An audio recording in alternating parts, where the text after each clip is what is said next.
Hey guys, ngayong araw na to'y gagawa tayo ng Pancit Malabon. At eto yung mga ingredients na gagamitin natin para sa recipe na to. Gagamit tayo dito ng tinatawag natin na thick rice noodles. Ito yung ginagamit nating karaniwan sa paggawa ng palabok. Binabad ko lang to sa tubig nang sa ganun ay lumambot. Gagamit din tayo dito ng hipon na steam na natin ito. Adobong pusit. Kailangan din natin dito ng liempo. Pinakuluan na natin ito at hiniwa. Ito naman guys yung steamed na talaba o oyster. Gagamit din tayo dito ng tinapa fish flakes, ng napa cabbage o pechay bagyo, tinadtad na dahon ng sibuyas, ng anato oil o atswete oil, nilagang itlog. Gagamit din tayo dito ng tostadong bawang, ng chicharon na dinurog na natin, sibuyas, bawang, at ng Knorr shrimp cube. Bukod dito ay gagamit din tayo ng tubig, ng patis, at ng ground black pepper. At guys, ito yung kumpletong listahan ng mga ingredients, kasama ang sukat ng bawat isa.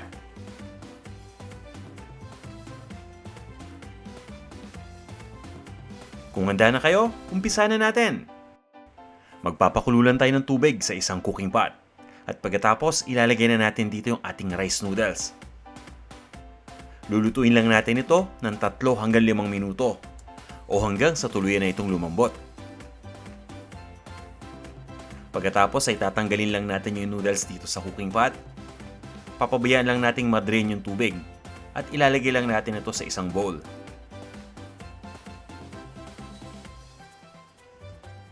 Itatabi muna natin ito. Ngayon naman, lutuin na natin yung sauce ng ating Pancit Malabon. Magpapainit lang tayo ng isang pan at ilalagay lang natin dito yung ating anato oil o kilala natin sa tawag na atswete oil. At makikita ninyo sa panlasangpinoy.com kung paano gumawa ng anato oil. Papainitin lang natin ito at kapag mainit na, uumpisa na natin ang paggisa. Sa puntong ito, ready na yung ating mantika. Mainit na ito. Gigisa na natin dito yung bawang. Yung bawang, hiniwa lang natin ng maliliit na piraso. Ilalagay din natin kaagad dito yung sibuyas. Parehong hiwa rin yung ginawa natin.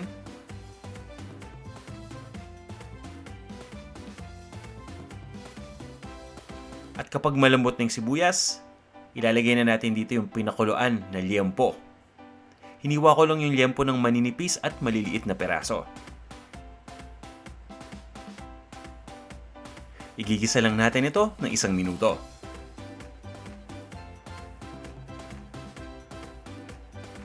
Ngayon naman, ilagay na natin yung ating tinapa fish flakes.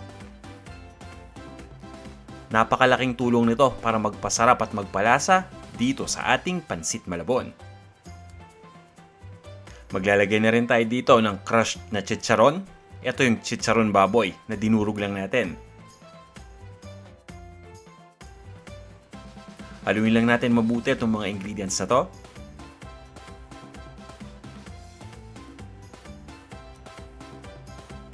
At ngayon naman maglalagay na tayo ng patis. 3 tablespoon na patis ang gamit ko dito. Pero nasa sa inyo kung gusto niyo yung damihan o bawasan.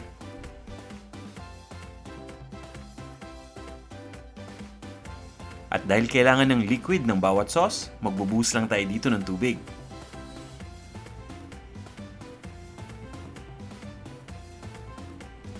Hahaluin lang natin ito nang sa ganun ay ma-blend mabuti yung mga ingredients.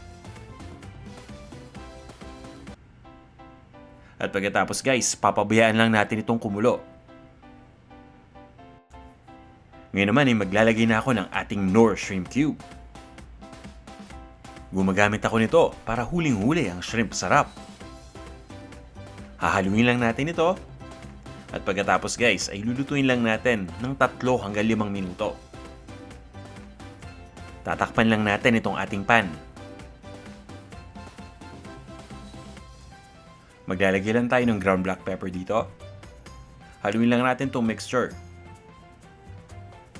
Itutuloy lang natin ang pagluto dito sa sauce hanggang sa mag-reduce pa ito at lumapot ng konti.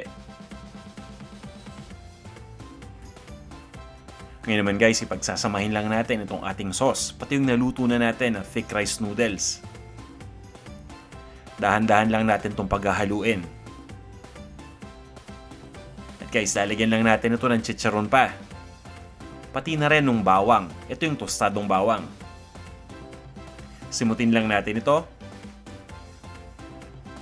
At ituloy lang natin ang paghalo. Siguraduhin natin na nag-mix mabuti lahat ng mga ingredients dito.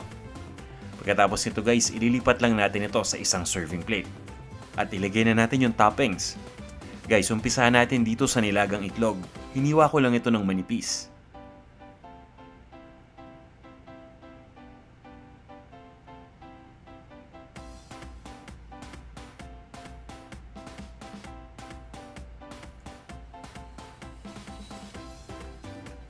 Ngayon naman guys, ihanda na natin yung ating adobong pusit. At guys, makikita ninyo yung recipe nito sa panlasangpinoy.com.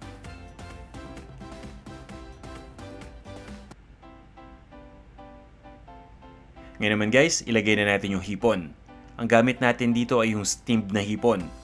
Pwede rin ninyo itong pakuluan. Ito na yung talaba o yung oyster. Ito ay steamed oyster, pwede kayong gumamit ng adobo o inadobo na oyster. Maglalagay din tayo dito ng napa cabbage o yung pechay bagyo. Ito ay blanched, ibig sabihin ay pinakuluan lang natin ito ng mga 30 seconds. Pagkatapos ay tinanggal lang natin dun sa mainit na tubig at nilagay natin sa isang bowl na merong malamig na tubig para ma-retain yung kulay at yung texture nito. Ngayon naman ay maglalagay lang tayo dito ng tinadtad na dahon ng sibuyas o yung ating chopped na scallions. Pwede rin magdagdag pa tayo dito ng additional na chicharon kung gusto ninyo.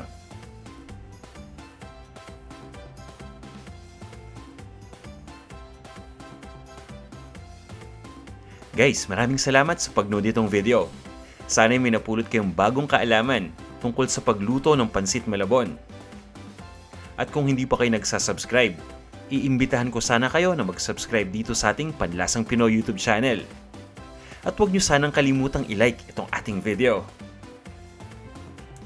Guys, eto na ang ating Pancit Malabon. Tara! Kain na tayo!